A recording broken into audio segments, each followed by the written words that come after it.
Today, I want to share a conversation which I had with a journalist who has written an article which I felt was patently false about Atlas Network, where I am the director for the African Center for Prosperity. Instead of taking this hit piece in the chin, I decided I would call all four of these journalists out, and only one of them decided to respond. Her name is Amy Westervelt, and I want to thank her for agreeing to have this conversation with me, this debate with me, and that's what you're going to be hearing today. I look forward to your thoughts after you've heard it. Thank you. Hello? Hi, Magatte. Can you hear me? Yes, I can hear you. Awesome. I'm going to turn my video on to say hi, but then I might turn it off just because I live in a place with pretty spotty Wi-Fi. No problem. So you can see I'm a person. Hello. Hi. Awesome. Awesome. So thanks first of all for being here. I appreciate that. Yeah. And so Amy, I think first I'm going to start just for the people who are going to be listening to this and might be wondering how we got here. Maybe I'm just going to give everybody a background. So Sure. I think it was not Friday of last week, but the Friday of the previous week, I think it was, I got a note from my team members over at Atlas, and they said, "Hey, Magatte, there's this article that came out on the New Republic." And see, I'm reading here the title. It was called "Meet the Shadowy Global Network, Vilifying Climate Protestors." And on there, so the whole thing was pretty much what I call a hit piece. And on me, you give me a paragraph on there, and I'm going to read it for people. And it says, Magatte Wade, who heads an internal Atlas project called the Center for African Prosperity, frequently cites DeSoto as an inspiration for her take on Africa and climate change. In multiple op-eds over the past few years, and in an interview this year with Canadian professor and right-wing figurehead Jordan Peterson, Wade, who was born in Senegal but moved to Germany when she was 7, describes climate activists as the new colonialists, arguing that climate action will keep Africans poor and deprive them of access to energy. Wade often depicts those who would deny the continent its current fossil fuel boom as out-of-touch elitist, and regularly claims that climate action will kill 1 billion Africans, all while refusing to engage with the fact that African climate activists are being arrested at an alarming rate. So that's the piece that was written about me. I don't think that I have seen anybody asking to talk to me, but I woke up to those news on that Friday. And so I don't know, I'm going to stop maybe there for a second and just see, if you have anything to say about that before we move on. Well, so 2 things. One, I would clarify that the piece was about you. As you said, there was, one paragraph in a 4,000 word piece, which was not meant to give you short shrift. It's just there's nearly 600 Atlas Network think tanks to get to. And the thing that we were looking at was how ideas spread within and throughout the Atlas Network, not, any particular think tank's work. But in saying that, also worth noting, the original piece is more like 6,000 words and includes a lot more on your work and trying to, look at different economic studies and things like that, which is on our site at drilled.media. But the New Republic trimmed out quite a bit of the story. So I'm happy to send you a link to that as well.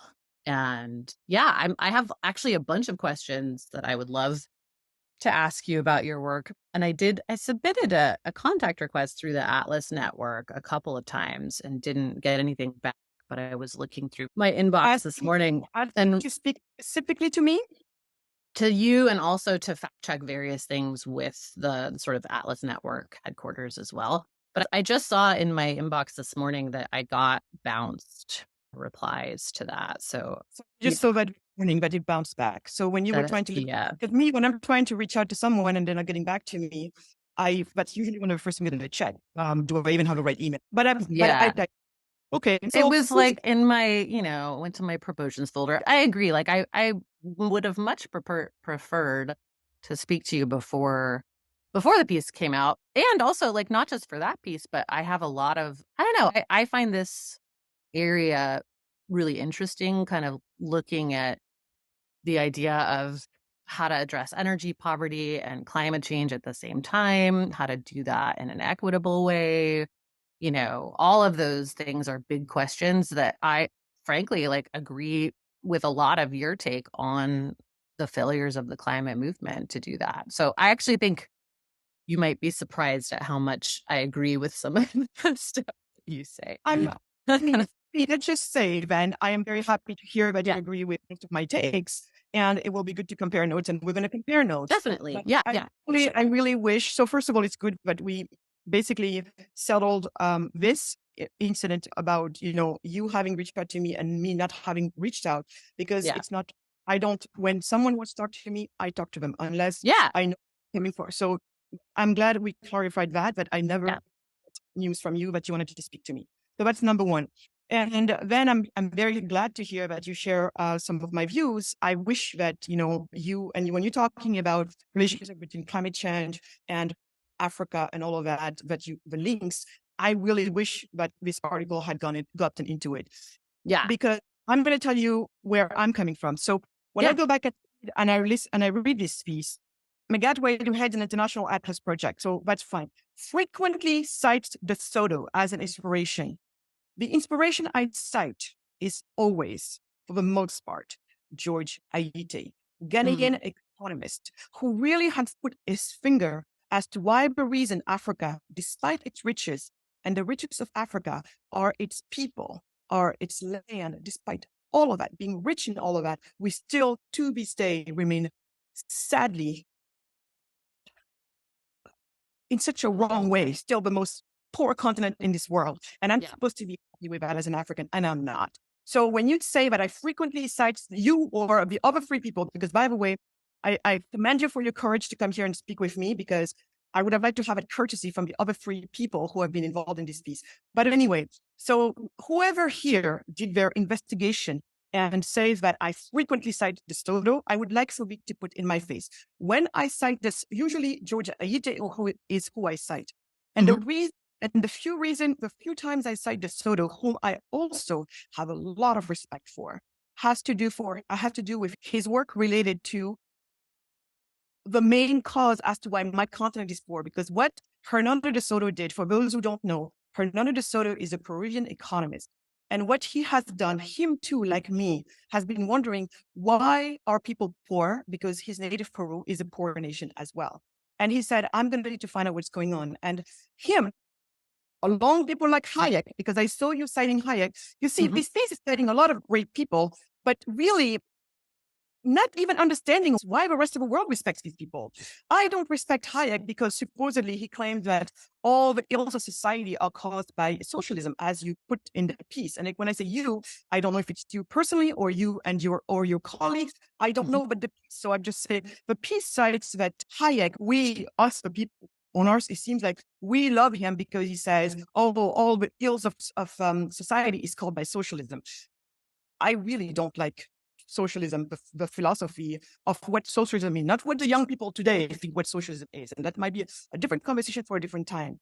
But when you up Hayek, the reason why people like me really appreciate Hayek is because of how Hayek really is one of the few, and I would say probably one of the first economists who ever started looking in the direction of the entrepreneurs as the solution and as the main creators of prosperity. All the other economists are out there doing some math model calculations, all types of things that are completely removed from the rest of the world. And most important, very important detail. The reason why some of us are really, someone like me, enjoys Hayek, and I think he has contributed a lot to the field of economics, is because of that precise insight that he had about the entrepreneur. So that's why people like me, we refer to Hayek. Not for the reasons that this piece said, which works for the hit piece, feeling of this piece, but it's not why we like Hayek. And so going back to De Soto, like Hayek, has seen that the entrepreneurs have a role to play in fighting poverty, not the NGOs. And that's another thing we're going to do.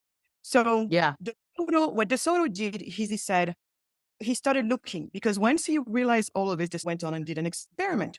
He established himself in a little bit of an outskirts of Lima, Peru, and he tried to start a little business. And in this case, I think it was a little, business where they were, what do you call it? A little business where they were sewing things, like really mom and pop. See, this is the other thing. We're not talking about multinational. We're not talking about all of these big people, big businesses that have access to everybody. He was thinking, what happened to people like Magatte? But because I have a small, medium-sized enterprise in Africa, how does it work for us when we're trying to build a business? What's going on? What's happening to us? And so he positioned himself as a nobody, and then he went through the process of getting the business to legally register the business. He found that it took forever. We're talking here almost of 2/3 of the year. The amount of money it cost in fees, it was pretty much close to somebody's salary. So wild, crazy stuff like that. And Amy, I would like to think that you are not a hater of small and medium-sized businesses. People who have people who have a little, place with it. So he found that it was impossible for people like that to start a business. Impossible. And so he went on to write this book called The Mystery of Capital, and explaining all of that. And so the times when you would hear someone like me citing DeSoto, it has to do with that, not what you're saying here. And what you're saying about the piece is saying about DeSoto is not even wrong. It was trying to make DeSoto look very bad here. I'm going to find him. Where is DeSoto? When you're saying that DeSoto basically went and he told the people in the Amazon forest, I'm just, summarizing. When you say that dirty DeSoto, he went there and he told the indigenous people, if we give you a piece of the action, if you give a piece of the action, then, your piece said, but he's saying that, so that way, it's a way to muzzle them up. And I'm just saying, Amy, have you spent time in African nations, and which ones, if you have? I have not spent much time in Africa. I've spent a lot of time in Latin America, and I live in Latin America. Okay. So I'm very familiar with how things work in DeSoto's territory. Yes. Can I just say speak now, because you've said a lot of things it'd be good to respond to. So I think that I don't think there's anything in there that says, this terrible man DeSoto. It just says what he's argued for, which is not inaccurate. It is true that what he has argued for is for property rights and a profit share for indigenous people. And what's wrong with that? And what's wrong with that? Fine. I don't say anything's wrong with that. It's not fine. I would take it here. It's not fine. I would appreciate, being able to finish my sentence. Thank you. So he says that, he argues that's the fix for indigenous protests. And in terms of it being a strategy to shut down protest, that's very explicitly laid out on the ILD website. They have a whole site that's called I think it's the Avatar Myth Theory or something along those lines. And it very explicitly says, for people that are concerned about the impact that indigenous protest is having on business and development, we believe that this is the solve for that, and, kind of lays out how to do it. So all we were trying to show in the piece was how this idea kind of starts with DeSoto and spreads to multiple other Atlas think tanks, which I don't think is inaccurate, is fairly easy to follow. And whether or not, that's a good or bad thing is not something that I think any of my colleagues ever say in the piece. It's like, look, this is happening. It's not very well publicized that it's happening, and it's a strategy. Amy, the title of your piece says it all. The Shadowy global network vilifying climate protesters. And this is a long piece, so I will really recommend to everybody to go back and read it. But the way this paragraph, anybody who would read this paragraph in the context also of the rest of the piece, and also the way this paragraph was written, you're not staying out of commentary. You're making a commentary here. And with that, I'm going to move on, because there's a reason why I really wanted to have you on here. So the website, I will ask people to go and read this piece, and then you let me know your opinion.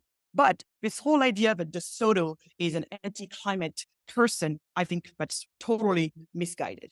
But I digress. So next, I do. Well, that's interesting. So how would you kind of frame DeSoto's approach on climate action? So the bigger talk I want to have is bigger and better than DeSoto. So okay, if you hear me out, you'll hear exactly where it is that I'm going with all of this. Go for it. Yeah. Yes. So earlier when we started, you said that you don't actually disagree with a lot of things that I say about the climate. For anybody that knows a little bit of my work on all of this, my whole purpose in this world, the hill I will die on, is prosperity for Africans. And I want that in my lifetime. Mm-hmm. And for prosperity to be built, there is only one way only prosperity can be built. Prosperity is built by entrepreneurs. Entrepreneurs need what we call the toolkit of the entrepreneurs. In there, primarily the way you sum up everything that they need is concept of rule of law, clear and transferable property rights. All of it is very important for the entrepreneur to be able to enterprise. And the fact is that when we look at, and it's called, economists also call it economic freedom. The best way to call it is an individual, especially if you're a nobody individual, somewhere, can you or not start and run a business easily? And when it comes to that, you have multiple, economic indexes that measure that very simple, situation. And one of them was the doing business index of the World Bank. And then you have another one of the Economic Freedom Index of the Fraser Institute. Another guy that you guys make out to sound like these conspiracionists out there, trying to destroy the world with their right-wing ideas. Basically, the thing that's playing on the right wing. You go. Let me just finish, Amy. Okay. On the right wing. So there again, these people that you demonize, this piece seems to demonize, people like me actually happen to love. I love the Fraser Institute insofar as they focus on economic freedom and really pointing there too. Because when it comes to economic freedom, how easy or hard it is for anyone, anywhere in the world to start and run a business, it turns out that the index is showing exactly what I, as a business entrepreneur, doing business both in Africa and in the US, I have seen. At first, I thought it was just an anecdote. At first, I thought, it's normal. We're poor, so it's hard to do business back home. And here, they're rich, it's easy to do business. And instead, I came to realize poor nations are poor because they make it hard for the wealth creators to create, and rich nations are prosperous because they make it easy for wealth creators to create. So the minute I understood that, my whole life changed. So many things started to make sense. And I started just to follow that path. And so when you look there, you realize that it is harder for almost anyone in sub-Saharan Africa to do business than it is for anyone in Scandinavia. And that fact is very important, because if we want to fix the problem, and I would want, so this is actually, it is a question that I'm going to have for you. Yeah. If we're serious about building prosperity in Africa, then we have to be serious about this issue around the lack of economic freedom. So Fraser Institute measures things like that. For doing business measures things like that. Atlas Network has been working with people to kind of improve this situation. So we need economic freedom to build prosperity. Our entrepreneurs need that. And you know what else our entrepreneurs need? Access to reliable and affordable energy source. This is actually when I got into the fight. This is and when I got into the climate action fight, because when you have these anti-fossil fuel zealots who are sitting halfway across the world in very comfortable places telling me, an African, what is it that I get to do or not do in my continent when we happen to still be the poorest region in the world and people are still dying, I say, I have a problem. So Amy, do you support prosperity for Africa, even if it means the use of youths? This is a very I do. So actually, yes, I do. This is pause. I just want to share that again. Do you? I do. Yes. Prosperity for Africa, even if it means the use of fossil fuels. Yes, I do. So this is why I was happy to talk to you, because I was like, I feel like this whole thing is getting really polarized in a way that's just not helpful. And I hear a lot of climate people. I was just in a room full of people this past week saying, kind of, well, like basically global north people saying, look, the solution is to turn off fossil fuels. That's it. And then, someone from India and another person from Africa saying, well, you guys don't understand that we're still dealing with X, Y, Z. And how do we deal with that without fossil fuels? Right. And I feel like, I don't know, to be honest, I think that the solution is that the global north transitions quickly off of fossil fuels while the global south continues to develop and solve energy with cheap fossil fuels. But that's not what anyone is proposing. Like when I hear people say, but we need to solve energy poverty first, I'm like, well, yeah, I agree. I think we should solve energy poverty. I don't think it's an either or. I think they can happen at the same time. And I think that rich countries in the global north have a much bigger obligation to do what they can to reduce emissions and decarbonize as quickly as possible. Unfortunately, that's not happening. And neither are the global north companies that are developing oil and gas resources in Africa doing anything at all about energy poverty. So that's the piece where I'm like, okay, yes, I agree, but the oil and gas that's being developed in, let me just finish. Yeah. The oil and gas that's being developed in Africa right now, more than half of it is exported to Europe and Asia. The African countries that have those resources have terrible contracts that lock them into not getting anywhere near what they should be getting for those resources. None of those contracts require distribution locally. So like the best example is Nigeria.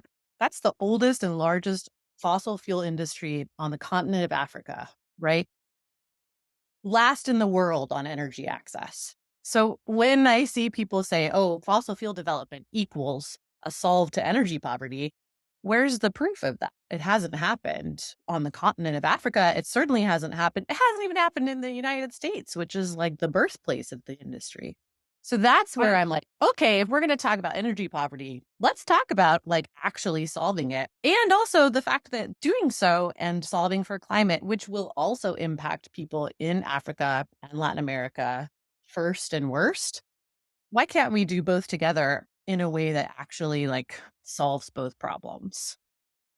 So can I respond now? Because I'm trying to make sure that please. So this is great.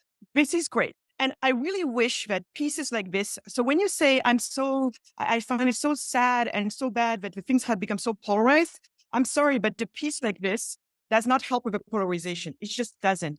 This piece would have been so much more interesting, Amy, if first of all, I'd put in a lot of these caveats that you're sharing with me right now. It would have made for such a much more interesting piece. And a piece I agree. Honestly, like why didn't you do it? Why didn't you do it? Well, the 2,000 words that got cut out were that nuance, which is an unfortunate reality of writing for larger publications.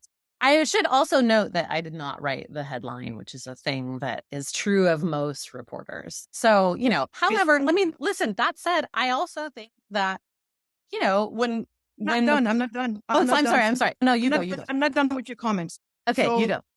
What you said about America needing to do this, needing to do that, I will leave it to Americans to talk about those things. When I wear my American hat, I can also talk about that. But today, the reason why I'm talking to you is the African Magatte, because that's my roots and I'm African first and foremost.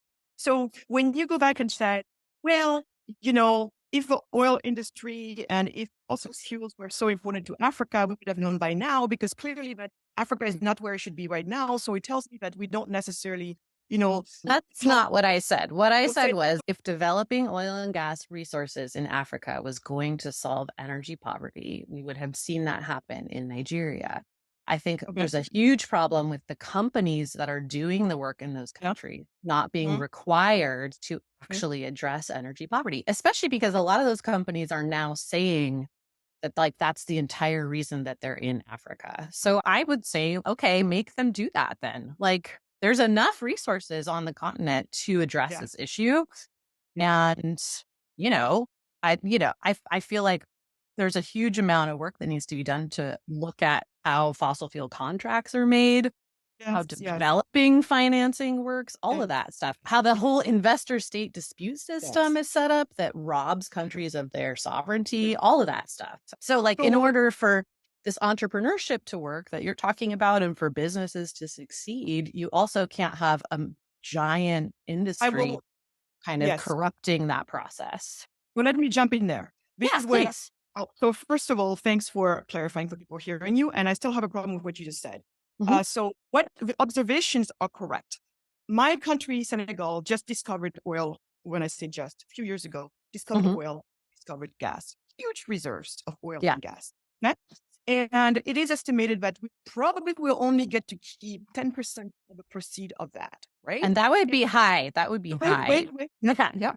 And meanwhile, well, clean ass Germany is over there saying, oh, no more fossil fuels. And the Green Party of Germany now, when reality really hit them hard this past winter, like, let's reopen the coal mines because by the way, this whole thing that you were trying to sell us that renewable was ready, it's not ready. If it was ready, you would have gotten there.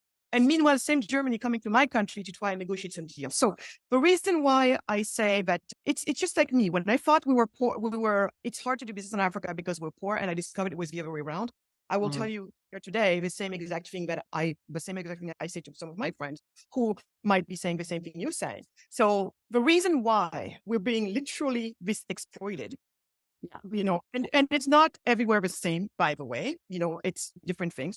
But in the places where this is happening, the reason why it is so easy for many of these, for anyone, and it's not just oil, it's not just oil. I would put, for me, I have a bigger problem with the NGOs, the aid industry, as we know.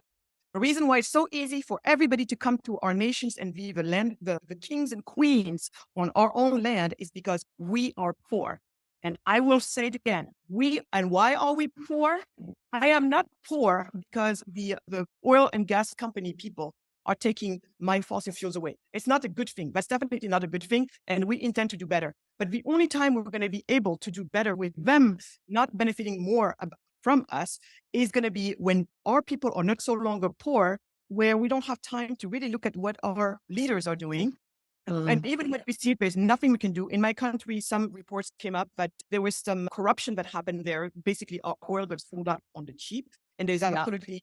Most of our people didn't even have time to complain about it for more than a few months. After a few months of little noise, everybody went back to trying and find food. Because when you're a patient, when the majority of you are poor, most people don't have time to go and look at what the president is doing and what the type of nasty deals they're doing. We don't have a strong society. We don't have organizations that are looking into all of this, bringing them to the forefront and all of that good stuff, as you may not know. So my point is, this is not us going and trying to force these people to do this and to do that. At the end of the day, as long as we remain poor, we will be the carpet on which everyone else and their mothers walks on. And it is just the way it is. And so for me, my plan is not tell the oil company to one oil company or that oil company do this, do that. As long as the situation is the way it is, we will remain where we are. Now, if we manage to free our entrepreneurs, build the type of prosperity, and they will also have access to the type of oil, because if our entrepreneurs are enterprising and they have the money to pay for the fossil fuels to be handled, direct on the ground, this is the force that's going to make oil companies to say, to be like, oh, maybe we should leave more in here, because guess what? At that point, it's not about somebody telling them, you want to do the right thing. You need to give us what's worth, their fossil fuels worth in money. No, what happens is, oh, gee, there's a market here. There is a market here. These people can pay for it. These companies can pay for it. What business do we even have? And this would be even for the worst of them. And this is not a conversation where I'm talking about the fossil fuel companies. But my point is, you see that if the force, I kill myself trying to tell people, economic freedom is what we need in order to unleash all the other dominoes. But instead, everybody is busy, I think, almost operating in a worldview in which us Africans are going to remain poor for the rest of our lives. When you're poor, you have no voice. When you're poor, you're not a market. When you're not a market, nobody caters to you. And even the peanut that you grow in your land is going to leave the land, because if people think you cannot pay for that peanut, is going to go for where people can pay for it. This is just market 101. So when you say that's the problem you have with them, that's fine. But I go back to my piece being that when I see a piece like this, and you're here, this piece is all about defending last generation. It's all about defending the rights of these climate activist people to basically do whatever it is that they're doing. That's what this piece was all about. I would have loved. So when I see a piece like this, defending the rights of rich kids, excuse me for calling them this way, because seriously, when I look around, that's what I see. Rich kids who are looking for a way, for an existential, for a way maybe to exist in this world. And I tell them, if you want to exist in this world, if you want to feel like you're doing something really useful, why don't you come with me on the battle of making sure that Africans have access to economic freedom, as well as that we do not stop pipelines that are being built, by the way, trying to be built in places like Tanzania, in places like Uganda. Why is it that you are right now protesting those type of developments? So you are not, here you are, you say that you're fighting for the climate and nature. Are we people not part of climate and nature? You are, but in the name of climate and nature, we can just die. Thank you very much. And I think you have trying to say that here. So I'm not trying to say that here at all. That's a total mischaracterization of what I'm saying. I'm saying, yeah, actually I did say that. But my point is, Amy, with all the things to fight for in the world, with all the critical problems to fight for in the world, that you said it was a 4,000, word piece, 4,000 word piece. I see complaints about pretty much everybody and their mothers, as long as we're related to Atlas Network. But I see, and all of that in defense of rich kids deciding to glue themselves to the asphalt or to some paintings and then crying out loud, why is it that they're being arrested? The world I live in, if you're messing up with somebody's property, that's a problem. Property is property. But I even digress with that. We have people. I mean, it's just like, so, Amy, I saw this piece. At first, I was angry, and then I was so sad. Do you know why I was sad? Because I told myself, I said, at first I was angry, of course, because I'm like, oh my God, do they even get it? And then I was very sad because I said, and there again, my life as a Black person, my life, and how, and all the issues I talk about for, poor people, all of that real pain, those disasters. Today, listen, Amy, I'm going to share this with you because I have to. Today, here, you go on this thing. This is a website that I go to, and I'll share with you here. I'll show it to you. You see this photo? You see a boat, right? Boat with people in it. Yeah. Right? So this is the news of today. Every day, Amy, I have these news every day. And it says, la police intercepte 30 migrants, 5 convoyeurs déférés. The police intercepted a boat with 30 migrants in it, and they arrested 5 of the people who were helping them cross. Today, it was only 30. But every single day, Amy, I get these news. And you know that people will not make it. So when I see suffering, when I see this suffering of people who are so poor in their nations, the jobs don't exist because the entrepreneurs cannot create businesses, and it becomes so dire. But these kids, for so many of them, they're half my age, and they're saying, you know what? We are leaving. We have to go make a living. And you tell them, you know how many nights I spent sometimes on the phone trying to talk to a woman who is about to take off with her baby on these boats? I spent all night trying to talk her out of it. Yeah. Because I know she has more chances of dying than not. Yeah. And then I see a piece like this. But what these people are promoting is part of a problem. For me, they're not solving my problem. They're making it worse. And then I see a piece like this, where you give them 4,000 words, and there's none for me. None. I don't exist. And that made me so sad. First I was mad. Then I was sad because I was like, and there we go. We don't even matter. Some kid wanting to just go and do whatever it is that they're doing is more important to defend than trying to work so that these people don't go. These people, don't go. Okay, so this, Amy, it's just, I'm just like, you see, this is why when I was talking to Jordan Peterson, and even there you criticized me. The piece is showing, going on to Jordan Peterson, right wing, and you criticize me when I wasn't Jordan Peterson. That's all I was talking to him about. And I will say this to anyone that's willing to hear me out. I don't care who you are, because I think this is important. And I refuse to be like, oh, you're on this side, I talk to you, I don't talk to you. No, at least he was willing to hear me out. And when I say my people are dying, this is important. The policies that this guy right here, this face you took, what he's defending goes straight against my people. And I will never, ever sit and watch that happen. And so when you say Black Lives Matter, maybe we have to be clear about which Black lives matter. Maybe it's only American Black lives that matter. And maybe us African Black lives, and by the way, we're 90% of the representatives of the Black race, maybe our ass doesn't matter. And that's what I was trying to explain to Jordan Peterson. And it is like this, 4,000 words given to defend this guy right here with promoting stop what's going to kill my people or stand in our way. I just don't know anymore. This is when I said, I don't know. I don't know, Amy. I'm so glad you're here because maybe I can hear from you. Do I matter? Matter? And does Africa matter? You definitely matter. Africa definitely matters. I'm really genuinely sorry that this piece made you feel this way. It was definitely not the intention.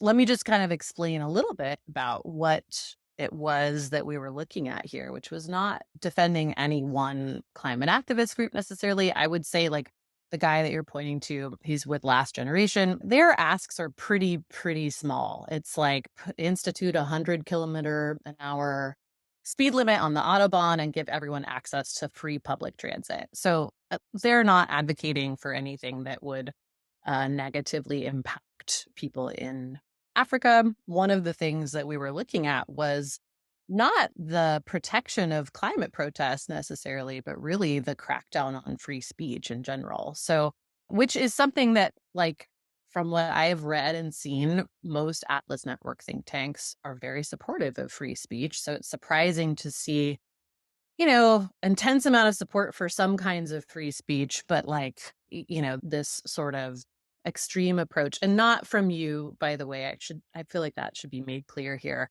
I have not ever seen you vilify climate protesters in any way. You have a difference of opinion with some of them, but I don't think that you have said or done anything that would contribute to what's happening right now, which is the criminalization of protest. So really, it's the criminalization of protest piece, which will affect all people everywhere. That is a big problem for me, just as someone who thinks that, hey, if you believe in free speech, that has to include speech you don't like too, like it can't just be the speech that you agree with. So that was the focus of that piece on the subject of climate politics and how it does or doesn't support prosperity in Africa. I think, again, like I said before, I feel like the climate movement has absolutely failed Africa. I think that the total, I don't know, I see people all the time that just do not want to engage with anything around the need for cheap, reliable energy. And to your point before about Germany going back to coal, yeah, I think it's ridiculous to push the idea of everyone transitioning to renewables before that's technologically feasible, which it is not at the moment technologically feasible to have the sort of scale of renewables that you would need to power all of Africa. Like, it's just not. And also, by the way, if that technology was available, it's going the usual route of heading to Europe first and then the rest of the world. So, ignoring that fact and that history is disingenuous and not helpful. That said, I also think that, I think if we're going to say, okay, look, we need more entrepreneurship in Africa, we need support for entrepreneurs and business. And a part of that support is access to cheap, free energy. Totally agree. I think that should be, energy source agnostic. So if there's a situation where nuclear or hydro or renewables is the cheaper, more available option, then that should be allowed to happen. Right now, what's happening is kind of the reverse, where there's a real push. And again, I'm going to mention the fossil fuel industry because they're not just like any old mom and pop setup. They've got quite a lot of power all over the world, there is quite a big push right now to lock in these contracts that require countries to be on fossil fuels for 30 plus years.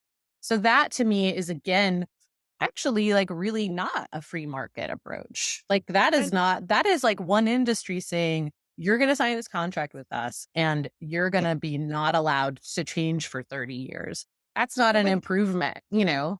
Yeah. And so there are two things. So you're saying there's two things. And first of all, I am appreciative of the fact that you at least support prosperity for Africa, and you all don't seem to be an anti-fossil fuel. I call them the anti-fossil fuel zealots. So it doesn't seem to me like you're that, because you're saying, look, I'm hearing that, reality is reality. You're kind of a realist. Yeah. I'm very happy to hear that. So going back to two other things that you said, because I think it might help for me to clarify that for you a little bit, because I happen to be within the Atlas network. So, and I know what they're doing and how they're doing things. So this is where I wish that some of the groups that you talked about here, actually not some, almost each single one of them would have been great, that, you had a call with them, maybe like you're having with me right now. Totally. Where they can really bring up what it is really, because I think what I think is going on, and I think it's the more I'm speaking to you and the more it's coming through, I think there's a misunderstanding on why the stand that some of these groups are taking. And because for you, when you're seeing these activists, doing what they're doing, you're saying, yeah, they're voicing their disagreement with whatever it is that they're voicing a disagreement. They're voicing themselves. They're doing free speech. So you're saying they're doing free speech. And where people like, most of the folks in the Atlas network would say is, we have never been against people, doing free speech. As a matter of fact, free speech is definitely one of the pillars that we defend. So in this case, I think the discrepancy in understanding is in, you're seeing free speech being squelched, and they would say to you, we hear them complaining about something, but we also are property rights type of people. You don't get to go and throw tomato soup at a painting, which is a property somewhere. That's not okay. And it's not because maybe at some time it was okay, maybe for culture or whatever. We have always been the people who say, regardless of what culture thinks is acceptable, property rights means property rights. So go complain all you want, walk in the street with big signs everywhere you want, scream as loud as you want, do whatever you want, but do not touch or deface or destroy property. So this is in line, a very clear line of our principles. Property rights is important. And anyone who is serious about entrepreneurship also will tell you that property rights is important. When I told you earlier that part of the entrepreneur's toolkit is clear and transferable property rights. So the concept of property rights is key to us. And you can have free speech. So if all of these people were doing what they're doing without touching somebody's property, you would never hear us have an issue with that. But the moment we accept doing something to somebody's property because we don't like what they stand for, or we don't like what they do, then you can imagine the can of worms that gets opened. And I think many people don't think about that, really, about the can of worm we're allowing. If you have a right to mess with somebody's property, whether public or private, just because you don't happen to like, what this place or the people behind it stand for, then it's open door. It's open door, and you're not going to be able to close this thing. So for us, and I think if you had talked to this organization, probably you guys would have talked and you would have understood that we are still very much, it's one of our pillars, defenders of free speech. And I think we have defended free speech even when it was not the cool thing to do. But we separate free speech from property. So please go ahead and complain all you want. Go ahead and protest all you want. But please, property rights exist and we need to defend it at all costs. It's not because you don't like what Amy stands for, but you have a right to go and tag Amy's home, or you have a right to throw something at Amy's window, or, throw tomato soup at her child's stroller or something like that. If we start to accept that because supposedly what they're defending seems to be what I agree with, and I think it's the right moral thing to do, then who then gets to decide what's moral, what's not moral, right? So it's just right to go and destroy everything everywhere. So I think if you spend a little bit of time with us, That's kind of what you would find. So that's on the free speech and that's on these protesters. And the reason why we're having an issue and we're telling the world, we're saying to people, we're saying, oh, today, maybe because we're defending what you think is cool to defend, you then close your eyes on all the things they're doing that is technically not okay. So, but we're staying there and we're basically the vigilance saying, be careful, you guys. If we're going to accept this in the name of all the ideas we defend is something we agree with, then watch out for when people come to defend things that you don't really agree with. So anyway, so we're to kind of keep an eye on things like that and remind everybody, I don't care if you like what people are doing or not like what doing, what they're promoting, be careful of what people are doing because tomorrow it could be against you. And I'm very proud that people like Atlas and the people in our network are out there watching and not being dragged into these political battles or into these cultural battles that actually fluctuate and go all over the place. So we have principles stand no matter what. So that's what they would probably say to you. And I'm sure that given what I've heard from you, Amy, and how the conversation we're able to have, even though I really, I have a feeling that you guys eventually understand each other. And when you talk about, these oil companies, the deals that they're making, it's not free market. Look, that's another thing. If you know anything about Atlas, you will learn that one of our big enemies is what we call crony capitalism, crony business. And so, but cronyism happens when you have monopolies or almost everyone else has been kept out, or the people that you're negotiating with really don't have the same, what do you call it, the same weight. And then you can just get to them whatever you want. So some of it is due to crony capitalism. And again, it is part of our principles. We are anti-crony. We will fight monopolies anytime we see them. We don't agree with things like that. Now I go back to see, someone like me, Amy, I used to be this way too. I used to be like, if only we force these people that they have to do the contract this way or do it that way, otherwise they can't be there. You know what would happen? Maybe for those of them who are, very much like, okay, we respect the rule and everything, if a business does not see, if something does not work for a business somewhere, it's simply just not going to do it. And it's not because we're going to force an oil company or a great company or anybody to do the right thing. If the situation allows them to get away with it as much as they might get away with, people are greedy. And this is not, when I say this, it's not a problem of capitalism, because people are going to be like, yeah, capitalism is the greedy system. No, humans are greedy. And as with everything, you will have people who are honest, people who are dishonest. You're going to have people who are fair, people who are unfair, people who are just like, I'm going to take as much as I can, and I don't care what people say. If I can do it, I will do it. And others are going to be like, even if no one is watching, I don't want to take more than what I have, and I believe in fairness no matter what. And with business people, you have the same thing going on.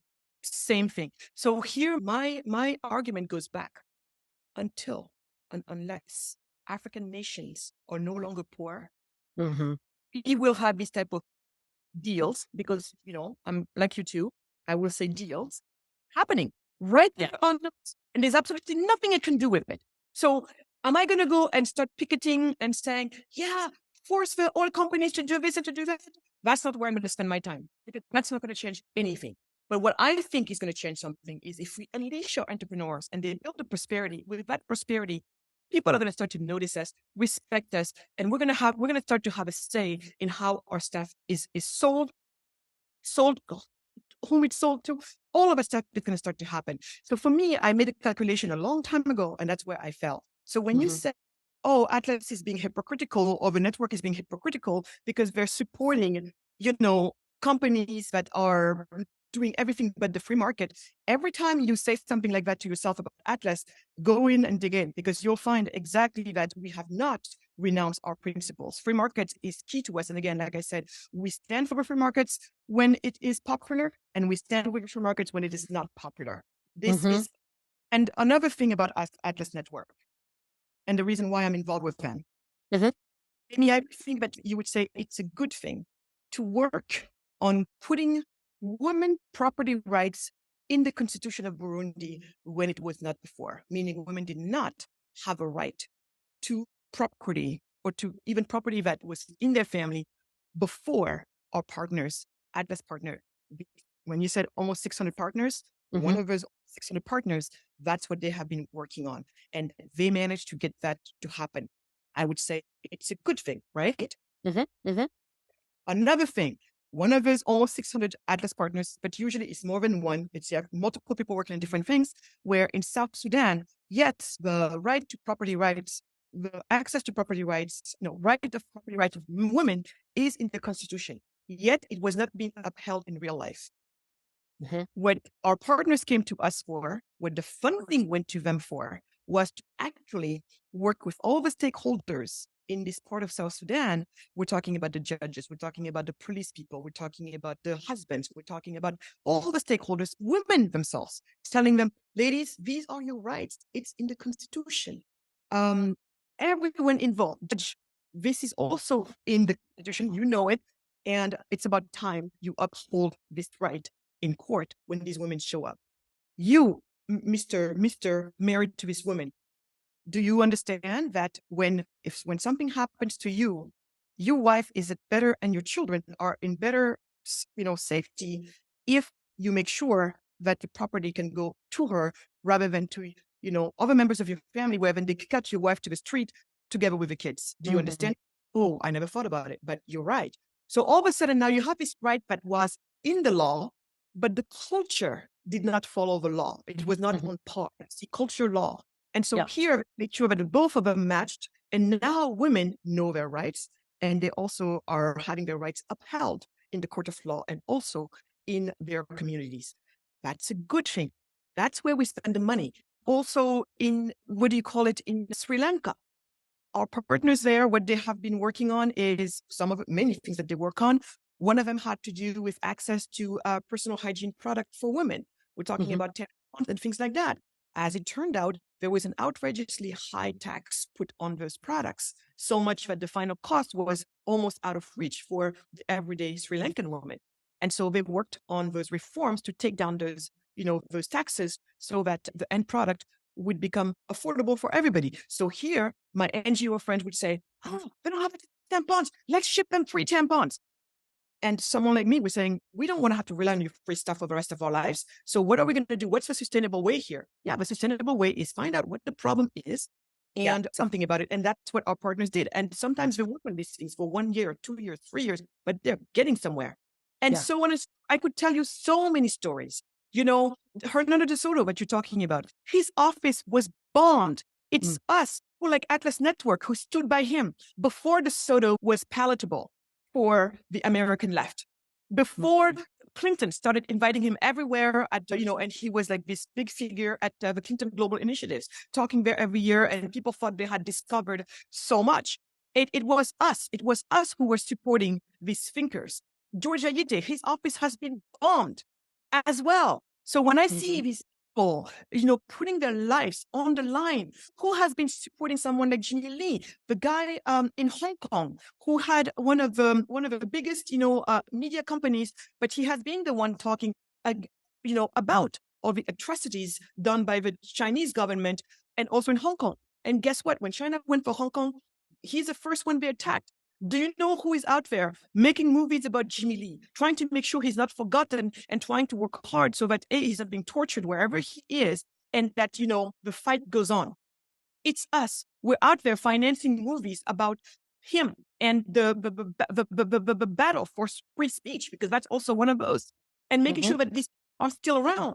This is Atlas. This is the organization and the members and the partners I love so much. Everybody that I have talked to there, I haven't talked to all the 600 partners, but everyone that I know there and I've been working with, such amazing, decent people who truly put themselves in the line in the most honorable way. And putting themselves in the line for these people is not about going and destroying somebody's property or throwing tomato at some painting and stuff like that. They're not doing that. They're doing the real hard work, and they're still being hard. We're working with what is legitimate to do. Right. See? Right. So when I see a piece like this, I'm like, would you guys talk to us? And Amy, I will end this by saying, please, if you would want to, come and be my guest. We have our annual gala every November. It's happening in mid-November. It's in New York City.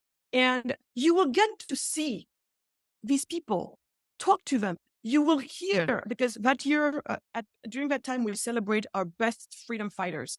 And we call them It's not like right-wing crazies. Freedom fighter is just that. It's like he's in prison. The rest of us are fighting for him, Yeah. making sure his wife knows he's not forgotten and that the fight must go on. We are supporting the people who are fighting for the freedom, for their freedoms, for the freedom to speak, for the freedom to build the business. I mean, our partners in Burundi, again, just recently were able to get some reforms that actually make it possible for 1,000 more types of entrepreneurs to enterprise, small, medium-sized enterprise. Yeah. And sometimes I get a phone call, my God, can you call your contacts in Africa because so-and-so got abducted? And these were just simple people who were asking for more accountability, more rights from the government, and they are in jail. Sometimes I can free somebody, sometimes I can't. And some of them just until we lost, I don't know how many of these people, dead, shot, dead. They were fighting for the real thing. And so I'm just, man, I mean, come on, what else can we do? So here we are doing this, and just because our ideas might not have been, we're like, I don't know, Amy, but it seems to me like, I don't know. Can I just say one more thing? I know we're getting really close to time, but I just want to just say a couple things. One, look, criticizing something a couple of or 3 or 6 or whatever entities within a large network are doing is not by any stretch saying that it's all bad and they're not doing any good and, any of that. And if that's how, I know that the headline definitely comes off that way, and I apologize for that. But in general, that's not how I feel. That's not how anyone I'm working with thinks. I know that there are good things being done as well. And on the systemic change thing, I mean, again, I would love to see something like the Atlas Network getting involved in looking at, the way that bilateral trade agreements, for example, lock countries into bad contracts. That's like a big systemic thing. You are? Yeah. That's amazing. Yes, we are. We have people who are working on all of that stuff. We are. Again, wherever you see communism, we're out there fighting it. Wherever you see. So that's my point. Mr. Big Oil Company could come and say, oh, we're giving you money we're giving you money because we're Atlas Flight. But we're going to do the work. The work we do is the work we do. And is all the people I told you about. That's where the money goes to. We're supporting these initiatives. So for me, it's just, we are addressing all of that. If that's something that you're interested in, I can find some of our friends working on this. And also even on the climate, right now we have this coalition of people who are trying to think about, some of the best ways to address, because yes, you can have people who are going to say, look, is it always a better idea to be climate friendly? Absolutely. And I think you will see people like that among us who say that if we can do better, let's do better. We always have a responsibility to do better. So is there a better way for the environment? Is there better ways for human rights? Is there a better way for this, for that? Yes, if there is, let's find out. So that's our commitment. So anyway, I just feel that, when you're out there doing this work and you're really trying to stay close to the real suffering and the pain, and for us then to have 4,000 words allocated, and I know you're saying it's the title, but Amy, it seems to me like, the fact that you're the only one who decided to speak with me when I asked the other 3, you're the only one, and then you come here and I'm not seeing you trying to score a point or anything like that. I really appreciate that. It tells me that, you also could agree with me that if you went back and reread this piece, Amy, you can't with a straight face tell me that this was not a hit piece, meaning that this was not about you not just focusing on or saying, it's not even focusing. If the stuff I was reading in here, me who is inside the organization, I could see that, I would be just like you too. I would say, Amy, look, not everybody's perfect. Yeah, we trade offs, blah, blah, blah. Listen, I would have. Trust me, I would have. And the day I see something too. But the point is, this piece right here, I think is not representative of the reality. I think it was written in a very one-sided way. And I also think that in my mind, if this is the concern that made people write 4,000 pieces and not one word said about the other side of this argument, but without vilifying it, and Amy, you may or may not be able to say it, it's fine. But based on the conversation we had, it seems to me like you would be the type of person who says, you know what, my God, I heard it. And fine, but I've heard you. So that's all I'm. And by the way, if we No, could have I appreciate among actually the like subject, this would be great. totally. I If we could super have it, appreciate you taking the time to talk to me. And like, actually, I do one thing that, makes people use the words like shadowy. I'm sorry, is the lack of transparency around funding. So, I would like encourage think tanks in general. And I say that about the left leaning think tanks as well. I don't understand why these entities exist. Like the whole point is to shape public conversation and ultimately shape public policy, international negotiations, all that kind of stuff. I think it's good for people to know like who's behind those things. And like I said, across the political spectrum, I don't have any love for, the lefty NGOs either. Like I feel the same. I appreciate that. I appreciate that. Yeah. I appreciate what you just said. I appreciate it. And I would tell you that anybody who's willing to be on the record, we will put them on the record, donors. But you know how sometimes donors are in your side. And I think the reason why that is because people are sick and tired of being attacked, quite frankly. A donor, they get it. I'm on your side as well. I'm sure they get tired of being attacked. So maybe if we had more of a commitment to focus on the type of work that's being done, rather than, who gave what, maybe donors would be a little bit more, feeling free to put something out there. And also some people just, even without even being worried about, being attacked or whatever, some people are just, look, I don't, like how sometimes you would do something good and you just don't want people to be like, discreet. So, but I think some people are discreet, but I think many people who are not putting their names out there, it might have to do with this polarization where you're doomed if you do and you're doomed if you don't. And so I feel like, and I'm not here to teach you your job at all, but I sense in you somebody who wants to see a better world. And I want to see a better world. I think if we can agree on that and work from there, then it might mean something different. So I would love to keep these conversations going. And if you want to talk to anybody on our side and find out more, all of that, please let me know. And when you write pieces like this next time, I mean, please should know it's one thing for you to say, Magatte, I wish we had been more nuanced. It's another thing to do it. I think even with 4,000 words, you can bring in nuance, but there was no nuance in this. There was not. And that's okay. So you and I, I can take that on board. I can take it on board, and then I would love to keep talking. I have like a lot more questions, and it's great that you're open to. I'm very open. That's awesome. I'll tell you what I think, and I tell you what I know. And with that, my whole thing is, if we don't talk to each other, we're not going to be able to solve problems, because you and I want to see a better world. Now, if we start talking to each other, you can tell me where you're like, Magatte, yeah, I hear you, but are you sure about?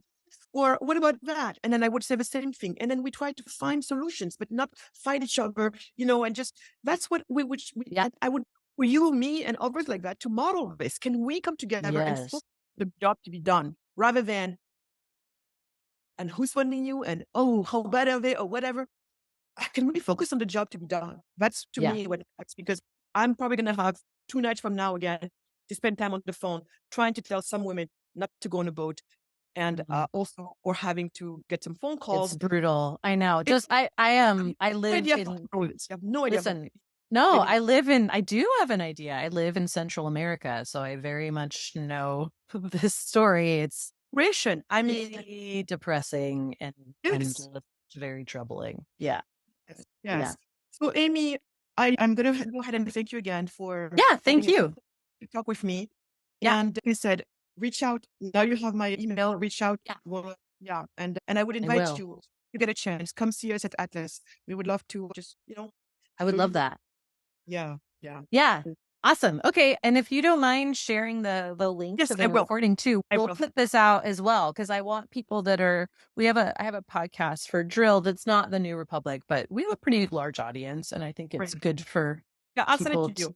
to hear conversations like this that we can have, and we can have them more. And sometimes I'm wondering, even like, before the article gets even written, can we just have a conversation, talk about it? And then, I don't know. It's just, I think, doing things differently, maybe a little bit. I don't know. But anyway, totally. So I thank you. Thank you. Have a good rest of your day. You too. Bye-bye. Thank you. Bye.